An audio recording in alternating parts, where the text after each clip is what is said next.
Homages.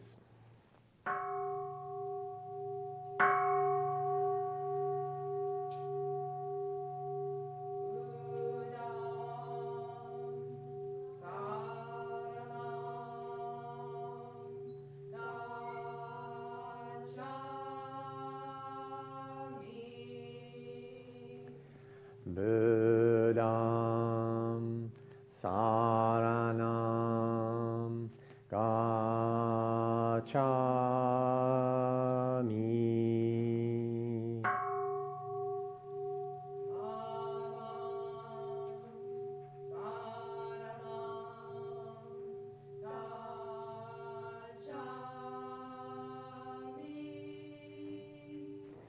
Dhammam Saranam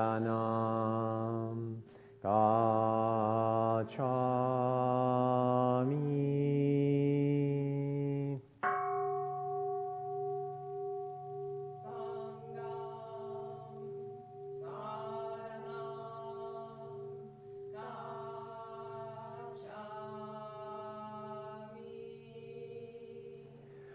Sangham Saranam Gacchami.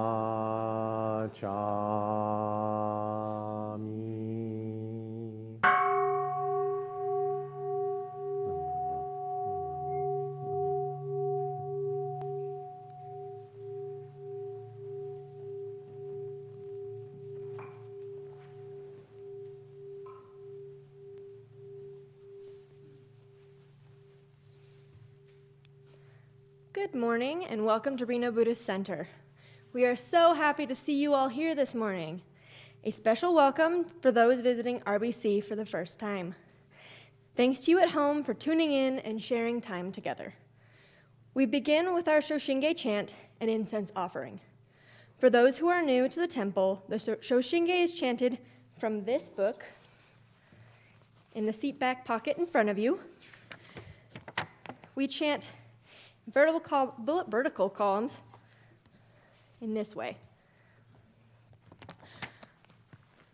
Most important, feel the positive energy generated by us all chanting together. Chanting is a core practice of our tradition. Shinran Shonin, our founder, wrote the Shoshinge more than 800 years ago. The Shoshinge compresses his experiences and insights of practicing Pure Land Buddhism into one pleasantly long poem. He is certainly with us today. In it, we realize the principles that guide our lives. Shinran wants us to know life is more than a simple journey from cradle to grave. We are part of a long, unbroken thread of life, which extends deep into the past, and we are responsible to extend that thread into the future. During the Shoshinge chanting, everyone is encouraged to offer incense at the temple altar or at your home altar. Incense offering is a cleansing of the mind and body before receiving the Dharma. Burning incense symbolizes transcending selfishness to become one with all. Here on the altar is Amida Buddha, offering boundless wisdom and compassion. Please offer incense with an open heart and deep gratitude to all your teachers.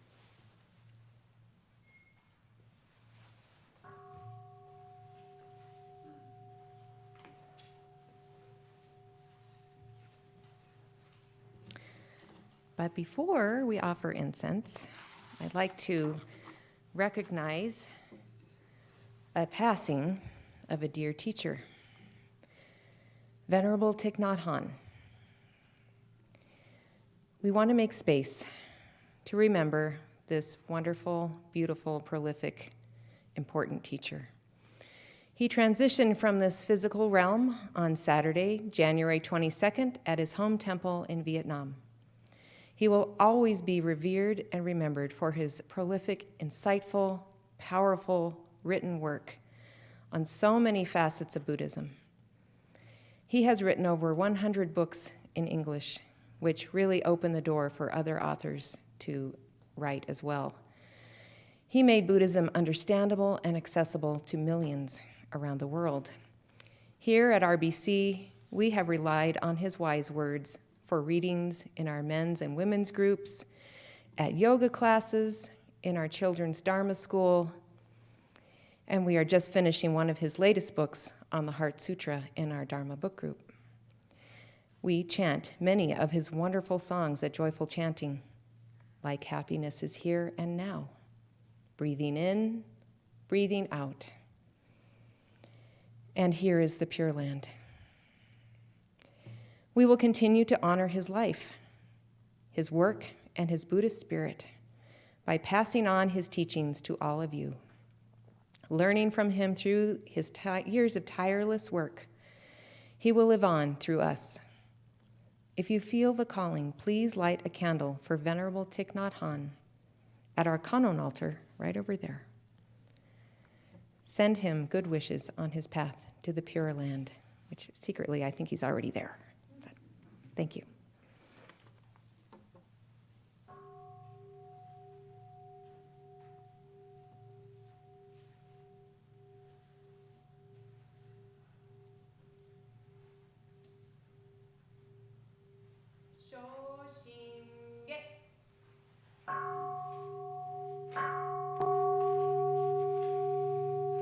기묘 무료 주녀라이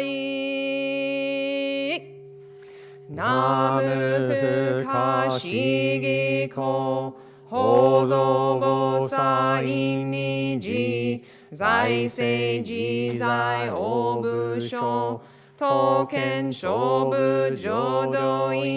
国土人伝自然幕根流無常主将願長法慶右大偶勢五行四唯四小樹十世妙正文字法不法無量無変更無下無体公園の少女歓喜知恵子不断難し無償子超日が交渉人生一切群上無交渉本願名号少女語死心信行願人上等学章大涅槃非死滅道願成就如来所意公主世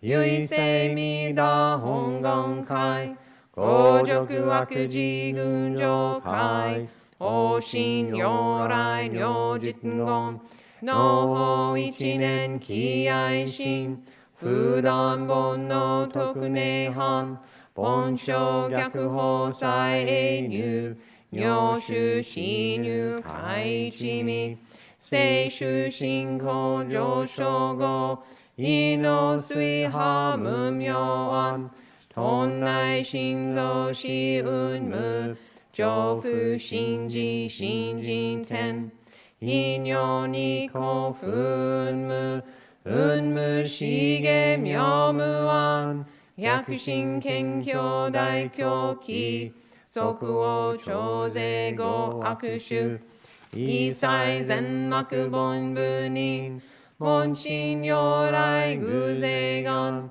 仏言広大小芸者税人名踏んだりけ弥陀部本願念部邪見教魔なく修上信行十字人に難中止難昔インド祭天子論芸中華自治域史構想現代諸公聖書意妙如来本税大き釈迦如来両河線一種五妙難天軸ルジュ大事出頭聖出の財派有無権先世大乗無情報召喚議事小安楽賢治南行六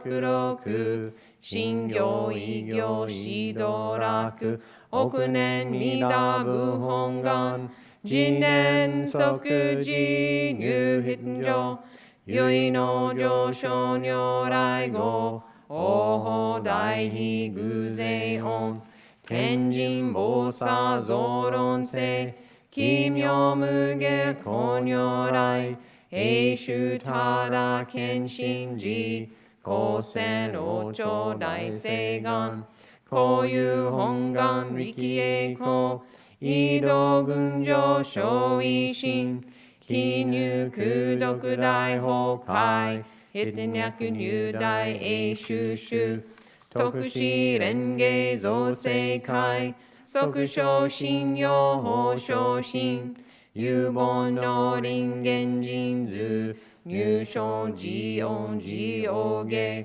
本自動乱両天使上高乱小菩薩来三蔵ルシ十上教本書専業気楽法天神菩薩論主下報道因果見世願方言栄光ゆたりき少女死因唯心人惑前本部新人法承知承持即内藩非死無料光明道小宇宙上回復系同社継承道南省唯名浄土活入万全自力変言中円満特合感染症三風三神慶音言増魔法明道非因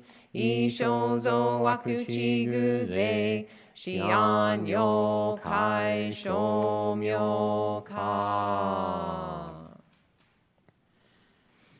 全道独名部所意公愛上三両逆惑公明明語権因縁介入本願大智慧行者小樹金剛心狂気一年総合用意大と逆三人即小法小四上楽現心公開一大教天気安養官二祭先祖出身反戦人法家二道小弁流極重悪人唯小部下薬剤非正集中煩悩証言水不見大非無権上昇が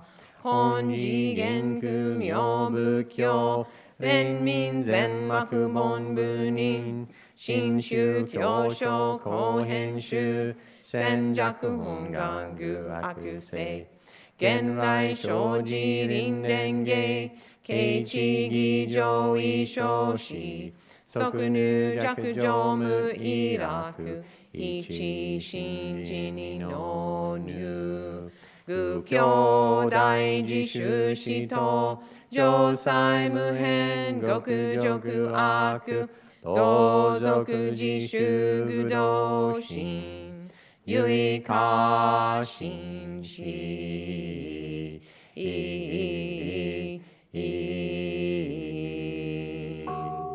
高創世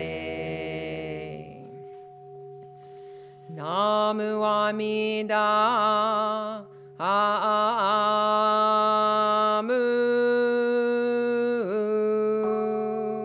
ナムアミダアムナムアミダアムナムは阿弥陀仏なむは阿弥陀むナム弥陀成部のこの方は今まにじこ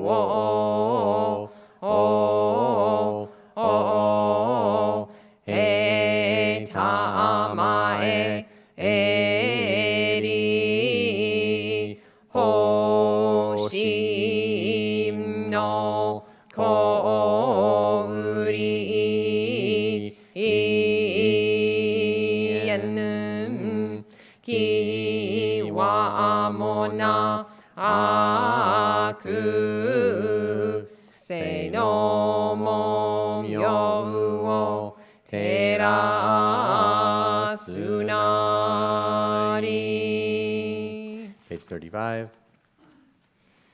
ナムアミダアムナア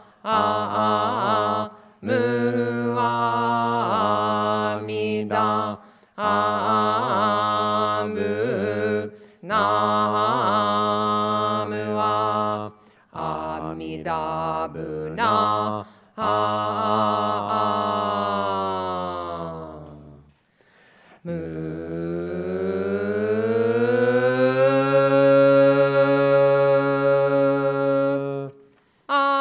ミダブナムアアミダブナムアアミダブナムアアミダアムナムアアミダブナムゲダの降臨きはもなし高速かむるものはみいなうむを離ると述べたもおう平等確に奇妙せよナムは阿弥陀仏ナムは阿弥陀仏ナムは阿弥陀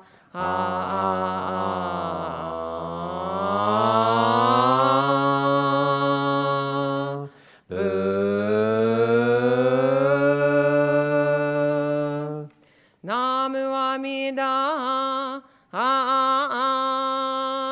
ムナムア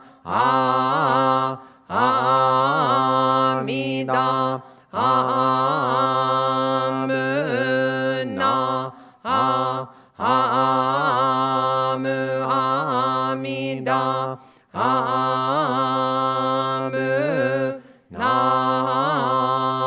ムは阿弥陀仏なアム阿弥陀アムナ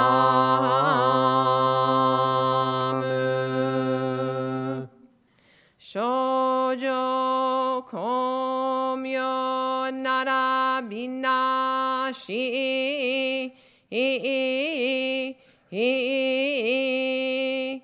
ぐしこうのゆえなればいさいの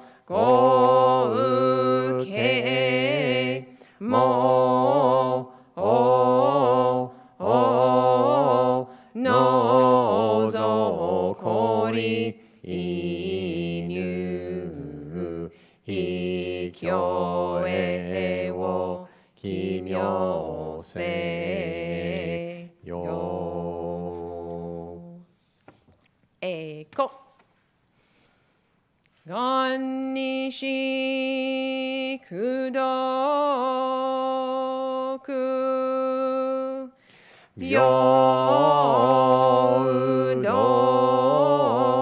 sei sai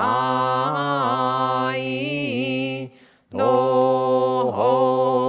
bodai shin ojo wa an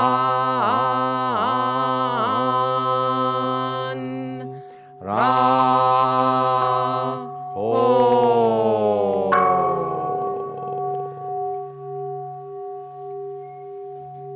Namandabu. Namandabu.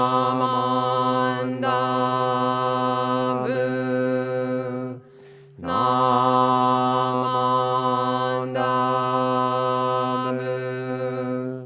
Namandabu.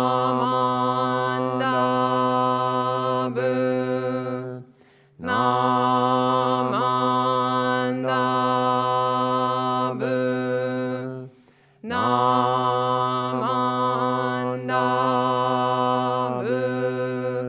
Namandabu. Namandabu.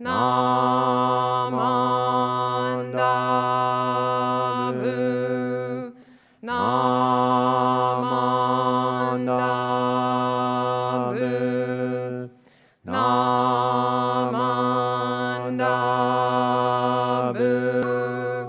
Namandabu.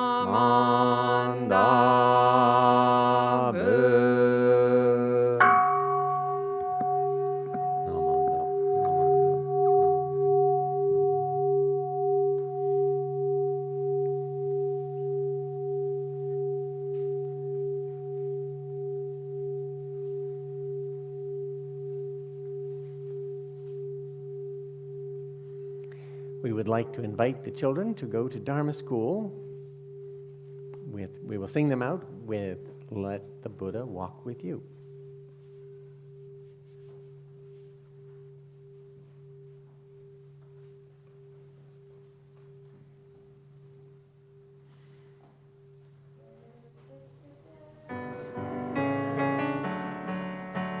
Let the Buddha walk with you. Let the Buddha walk with you. Let the Buddha walk, just walk. Let the Buddha walk with you. Let the Buddha walk with you.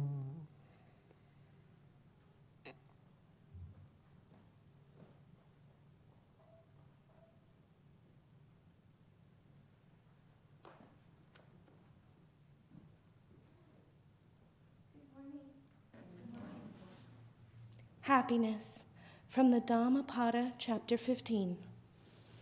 Ah, so happily we live, without hate among those who hate.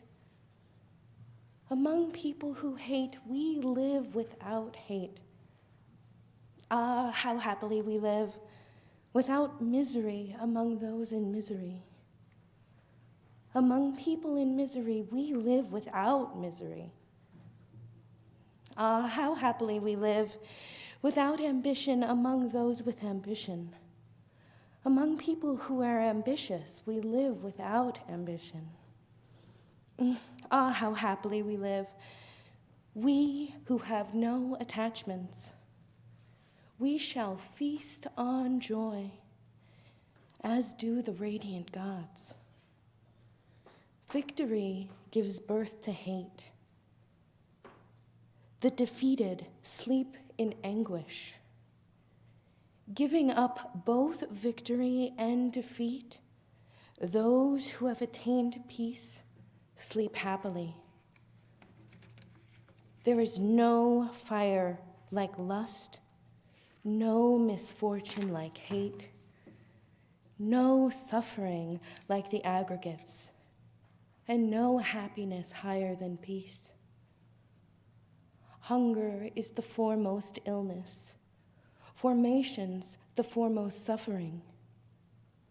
For those who know this as it really is, nirvana is the foremost happiness. Health is the foremost possession. Contentment is the foremost wealth. Trust the foremost kinship. and nirvana the foremost happiness. Tasting the flavor of solitude and peace, one becomes free of distress and evil, drinking the flavor of Dharma joy. It's good to see noble ones. Their company is always a delight. Free from the sight of fools, one would constantly be happy. One who keeps company with fools will grieve for a long, long time. Living with fools is painful as living with foes. Living with the wise is delightful, like relatives gathered together. Therefore, you should follow a good, intelligent person who is wise, insightful, learned, committed to virtue, dutiful and noble, as the moon follows the path of the stars.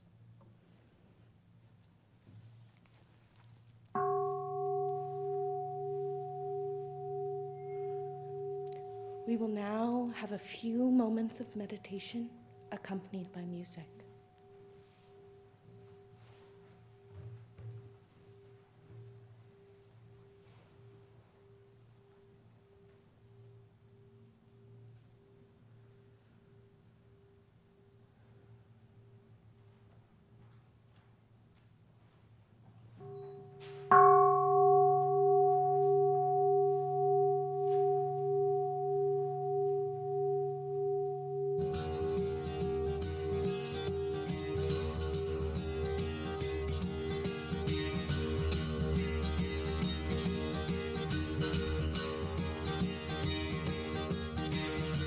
One morning I woke up and I knew it all. A new day, a new way, and new eyes to see it all. Go your way, I'll go mine, get on.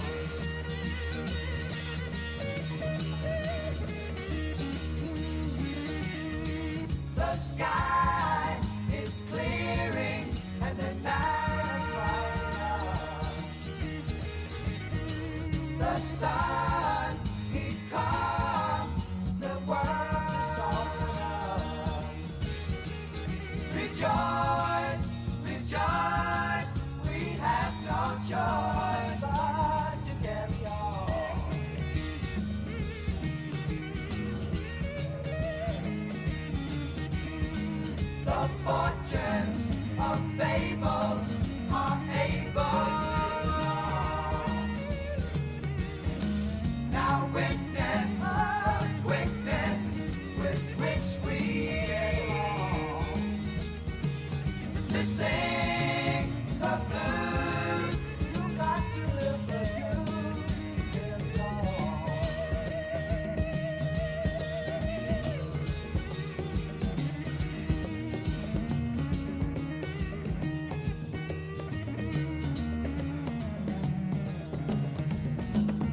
Hello, everyone.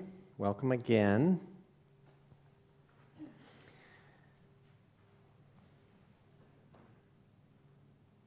Let's see if my little machine can remind me what to say.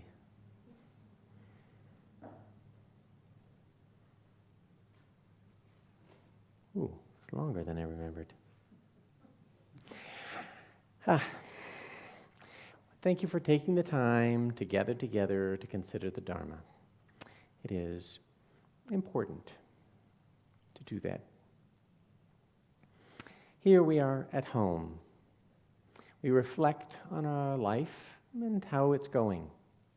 It is important to reflect. So it's good you came, or you tuned in. Still some.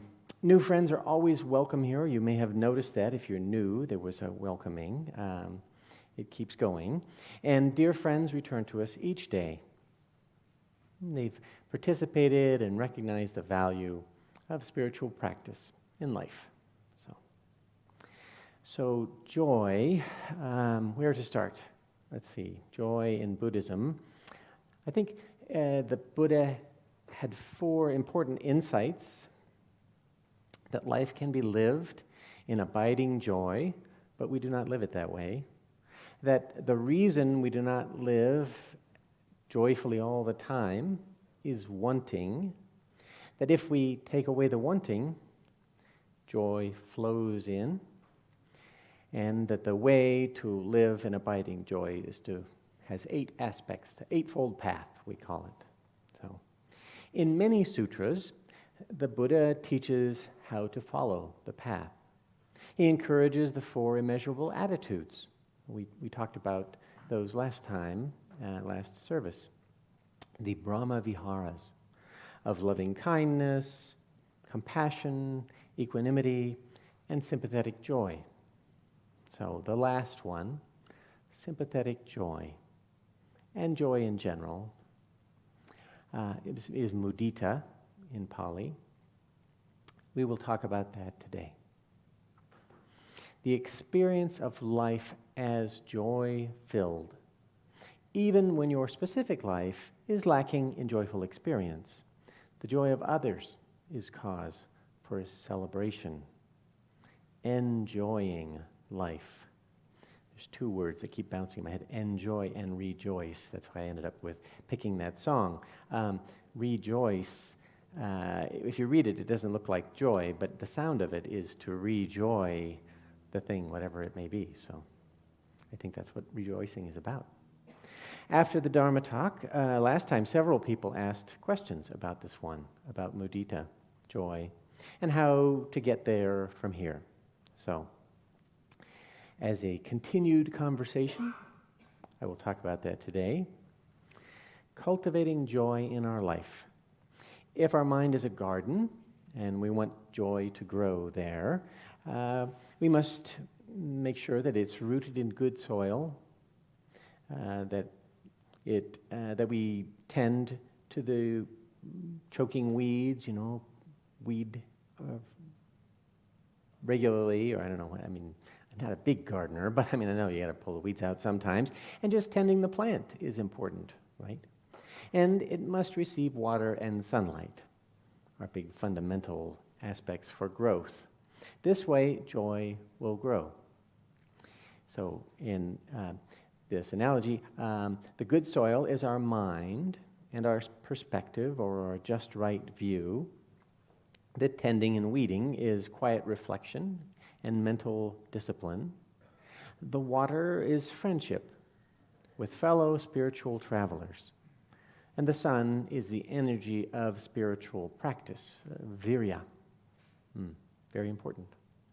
When I was studying in Sri Lanka, that's the first time I really heard people talking about joy-filled life, and that Buddhism is a joy-filled religion. The teachers there put great emphasis on the difference between happiness and joy. They seem kind of the same, but they are not. Happiness is not joy, you say. I know you were thinking that.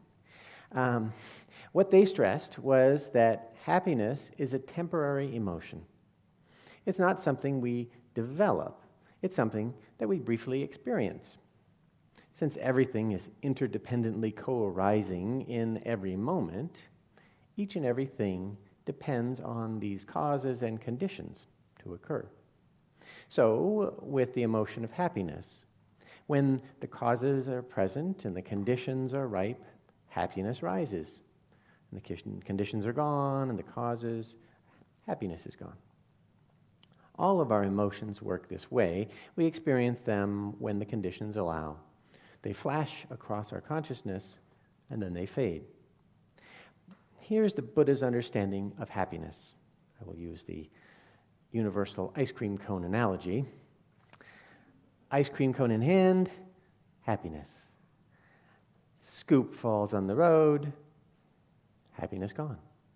That's how it works. Temporary conditions.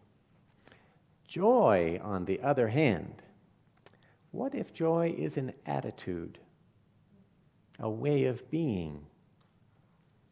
Attitude is an important word here. So,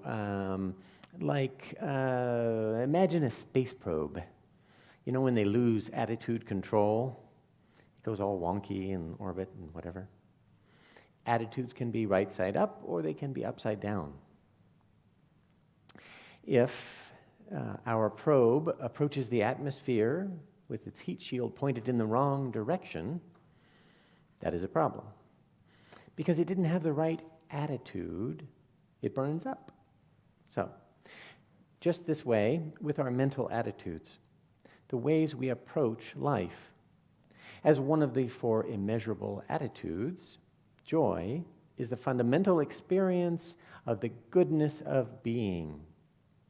We understand joy as an attitude that we can cultivate. It is the way we approach life. Get in the habit of seeing things joyfully. Learn how to enjoy everything. Enjoy means to see the joy in things, in unexpected things, like work. Some people don't really find a lot of joy there, but it is filled with opportunities to joy. Or school. I hear my teenage niece and nephew lament going to school and all this sort of thing, but there's a lot of joy in school. Even the simple experience of curiosity, opening yourself to that opens you to joy every day. I mean, wow, how did they make this little thing? You know, that kind of thing. It can be joyful. And it's just a little plastic, I don't know, is this a leaf or a branch or I don't even know what it is. Somebody in China worked really, really hard to make this little thing. It's amazing. So the mundane can be joyful.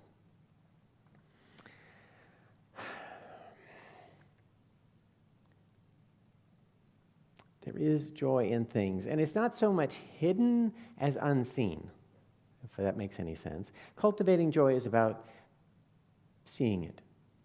As David Crosby was just saying, rejoice, rejoice. We have no choice but to carry on. Partly that song came to me when I heard that Thich Nhat Hanh had passed onward. He will be with others now, but he won't be with us as much. Okay, back to our ice cream cone. The Buddha's view of the ice cream cone experience is ice cream. Joyful. I mean, whether you have it or not, ice cream, right? It's joyful. It just is. It doesn't have to. You don't have to own one. You don't have to be eating it. Yeah, just joyful. The word mudita means rejoicing with those who rejoice. We don't really have a word for that in English, though we do have the opposite. That's not really English, but anyway. Do you know the German word Schadenfreude? Anyone? Anyone? Yeah, a few nodding heads. The dark among us.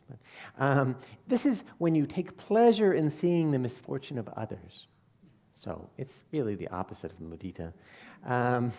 But it's more in tune with modern culture, really. It kind of colors everything with gray and foreboding. Sometimes it colors everything with rage and anger, like Twitter or Facebook. It's kind of what it's all about.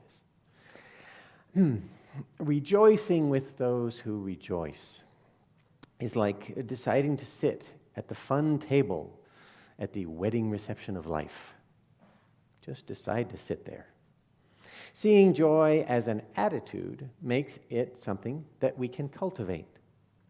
That's what the Venerable Sila Vamsa, my teacher in Sri Lanka, said about the difference between happiness and joy. Happiness is an emotion and joy is an approach. So now the big question, how do we find joy in life's inevitable sufferings? One of the Four Noble Truths in Buddhism is that life is joyful, but we don't experience it that way. First Noble Truth. Why not? We see suffering and difficulties most everywhere we go. There's a complaint or a difficulty or something that could be better. The Buddha sees joy as the face of reality because of his attitude. Let's think about people who are like that. The Dalai Lama seems to be operating in this way. Desmond Tutu always seemed to be dancing. Everyone, when he died, they showed videos of him, and he's dancing, He's protesting apartheid by dancing. Joyful, really joyful. And of course, the quintessential joyful person is Forrest Gump. Life's a box of chocolates, and you just don't know what you're going to get. I mean, you do sort of know. They're all chocolates, right? So they're all wonderful in their own ways. Sometimes you get the marzipan one, but that almost never happens. So the answer is, let go the selfish self overlays, and then that's joy. Like these gentlemen have. When the selfish self overlays, it overlays its insatiable wants and desires on life, and that drags everything down to its level and saps the joy. Remember, we follow Buddhism through voluntary recognition of its value. No requirement, no commandments. If you want to experience deep and abiding joy, do this. The Buddha says that quite simply. You can be happy. You can have joy. You can be humble. These arise naturally. If you're not experiencing them naturally, then look into it. That's the Buddha's recommendation. Look in the mirror. Observe aspects of life. Look for the causes of non-joy. Go to the temple or find ways to grow spiritually. There are things you can do. In the documentary Mission Joy, it's about the friendship of the Dalai Lama and Bishop Tutu. They embodied these foundations of joy. It's a really fun documentary. You should watch it. It's called Mission Joy. They also wrote a book together, but the book's not as fun as watching them because a lot of their friendship is poking each other and holding hands and criticizing. Funny, one time they're sitting at, you got to see it. They're sitting together at dinner, and the Dalai Lama says, the only problem with him is he's a Christian. And Desmond Tutu says, yeah, and the only problem with him is he's a Buddhist. And they said it so joyfully. That sounds kind of argumentative, doesn't it? They just loved each other in their own way. They know they're different. It's okay, In a lot of ways, people like that, who are special leaders, who are elevated, don't have a lot in common with most people, but two people who are like that, they have a lot in common, so they could be good friends. They showed a joyful attitude. They showed how they had perspective on things. They're humble with each other, as well as they had a very developed sense of humor with each other. That's absolutely essential for joy and humor, very important. A joyful attitude is full of acceptance of what has happened and forgiveness for what is done. It sees gratitude to the compassionate universe around us and has compassion for those who struggle. Most of all, there is generosity in their joyful friendship. They're a great example. They show us the best way to experience joy and cultivate it, the foundations of joy, with spiritual friends. But this is hard and getting harder. For years, various and sundry surgeons general, is it surgeons general or surgeon generals? I don't know. I'll just put an S on both. Surgeons generals.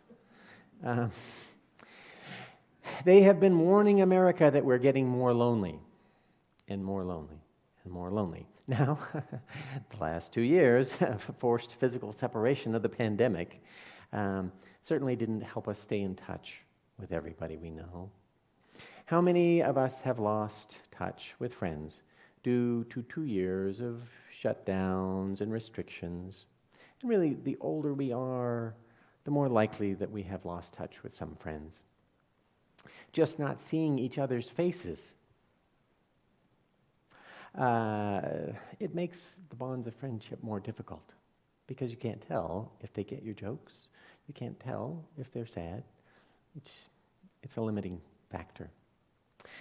Some introverts were probably happier with Netflix as their main companion in life, but for most of us, the pandemic has simply been really lonely. And growing older is lonely too. As we move into or beyond the middle of life's stages, what are really the prospects of us growing new circles of friendship? Even after the craziness of Omicron is over, it will still be hard to do. Now, I don't want to bring things down, but we tell it like it is here. That was Dr. Matsunaga's thing. He liked to just kind of say things the way they were. And he was always joyful about it. Be assured, if you're feeling some of this, you are not crazy. It is real. It is happening to us. It's much harder to make friends now than it was when we were younger. That's just true. And there's nothing wrong with us for feeling that. The causes and conditions for friendship, they're just more diffuse now. You know, it's an energetic thing. There has to be a lot of kind of close together energy for these things to grow up. And now all the energy threads are more separated. That makes joyful friendships very precious and also scarce. And how do we kindle them, even so? There's ways. 2 magic special ingredients need to be present for us to make friends organically or naturally. Those are continuous, unplanned interaction and shared vulnerability. If you can find situations where those 2 things are present, interaction and vulnerability, then friendship can grow. But in the last 2 years, those situations have dwindled. You're sitting alone in your apartment, wiping alcohol over the mail. There's no one else to really relate to in that context. So it's challenging to plant the seeds of joyful friendship. Now, adults have jobs or kids and the collection of responsibilities, and therefore there is less time.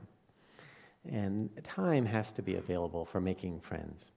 Somebody told me that making a casual friend takes 50 hours on average, and making a good friend takes 200 hours. I seem to be digging the hole deeper and deeper here, but there's a good reason. So, that number sounds big, but if we want to develop joyful friendships, we can plan in a way that makes that possible. You know, if you think about finding 2 hours in a week to do something, it seems hard because everything's all programmed out. And 200 hours, wow, that's a lot. It's like 3 weekends. Is it 3 weekends? Depends how you count it. If you don't sleep, it's 2 weekends, right? Is that right? Someone nod, because I can't see anybody's face, so yeah. Okay. That doesn't seem that hard. You could spend 2 weekends with somebody, I think. Remember when you were young? I mean, some people are young, but I'm not. And you would sit and talk with someone, and then you'd realize that glow in the distance was the sun coming up.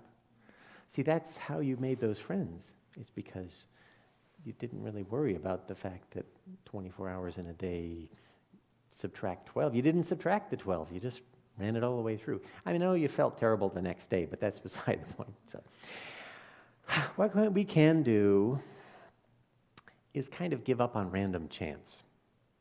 We need to actively organize and plan regular activities with groups of people, like Dharma book group or some hiking group or something. It's interesting, but singing and making voice, or like chanting together, has shown to be particularly effective in cementing friendships. So, maybe make time to come to joyful chanting on Tuesdays here at the temple, or search out another choir if you're musical and you can read music and everything. You could go to a real choir, but joyful chanting is quite pleasant. This will make time more available by planning. It's on the schedule, time for friends. It also shifts friendship from intense one-to-one to group connections. Connecting with groups is easier to sustain because there's always somebody there you know. It doesn't have to be that one friend has time that one weekend. That gets complicated. Lots of connection points with groups. So, it's also important to have courage to get over our initial shyness and asking acquaintances for their contact information to make that connection. So if you go on a hike, you can call them up or text them and see if they want to go too. Now, it does feel awkward and vulnerable to do that, but usually those conversations do go better than you expect, and that's good. And we all fear rejection, but finding joyful friends is important. We need to replace those who we've lost touch with in one way or another. It's essential to cultivating joy in life, to cultivate friendships. It does seem like a big project, and I recognize that probably for you the Dharma talk took kind of a crazy Ivan turn there, because you thought it was going to be about Buddhism, and now it's about friendship, and you were with joy before, right? It's worth it, though. Whether because of the passage of time or isolation after a couple years of the COVIDium mayhem, it's important. This active cultivation of joyful friendship. Recognize that friendships aren't just a nice to have. They are essential. I got it back to Buddhism here. In the Upada Sutra, the Buddha's attendant, Venerable Ananda, has this insight.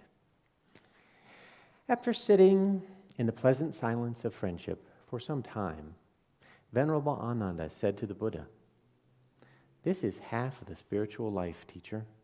Dharma friendship. Not only associating with good people, but also learning from them and emulating their good qualities."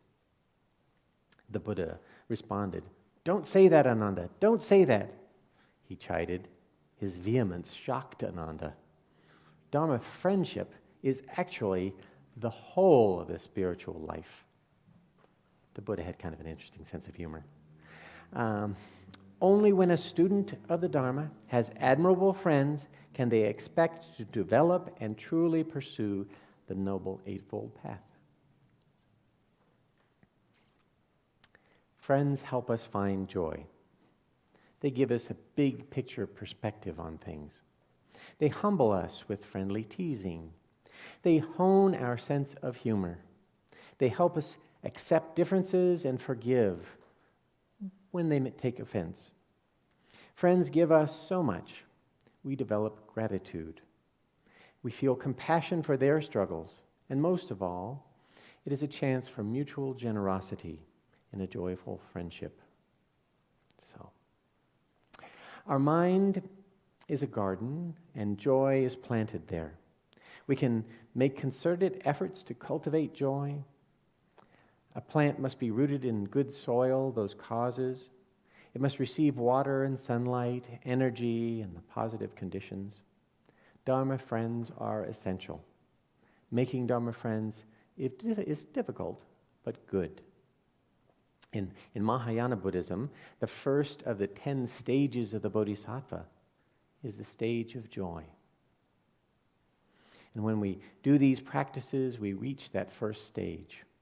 We touch, really for the first time, the timeless, the Dharma body, the Dharmakaya of the universe, and experience joy that we have not known before in an ocean of births and deaths. When we hear the Nembutsu and realize that trusting feeling, joy wells up in us. Within that trusting feeling of Shinjin, we become a settled person. We dwell in never going back. Joy always accompanies that settled feeling. That settled feeling is feeling other power is present in life. We face life with an attitude of joy, with good Dharma friends at our side. To finish, let's share a joyful wish toward all beings. Please make gasho and say after me, may you be joyful. May you be free from harm. May you receive boundless compassion. And may peace and harmony fill your heart.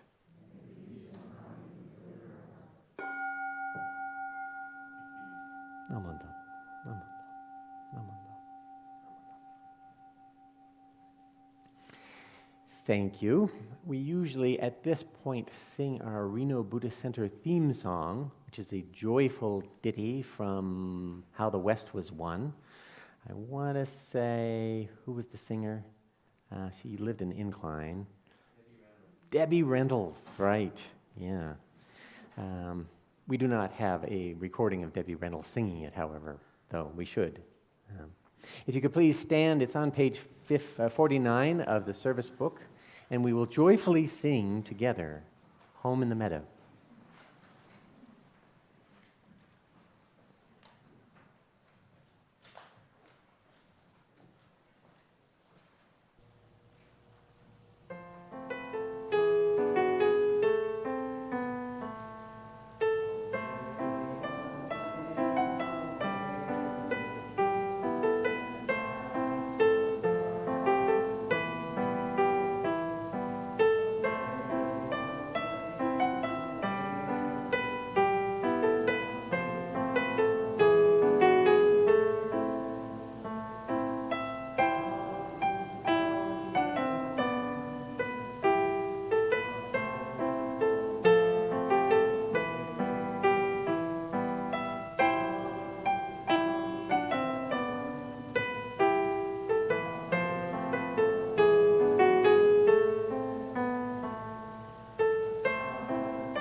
I want to mention just a few announcements, the most important of which is there are tea and treats downstairs in Haroma Hall after the service. We will also, in Haroma Hall, have Newcomers Circle. One of the tables is slightly bigger and has a sign next to it that indicates that. So if you are new and you're interested in asking some questions about Buddhism or listening to other people's questions about Buddhism, and potentially some answers about Buddhism too, that's a good place to gather up there after you get some tea. I would mention that there are other announcements in the order of service, but I will show great mental discipline and not read them to you. I'll just say the big one is Buddhism 101 class has started. It was started yesterday at 10 a.m. till noon. It will be next Saturday, 10 to noon, and the Saturday after that, 10 to noon. So if you'd like to connect with that and you missed it, that's okay. We recorded it. So if you sign up for the class and come next Saturday and the Saturday after that, you'll get largely the same experience. So we're having an enjoyable time. We're holding the class in the Hondo because it's kind of a bigger space and we can run the fan and everything. So that's it. Thank you very much.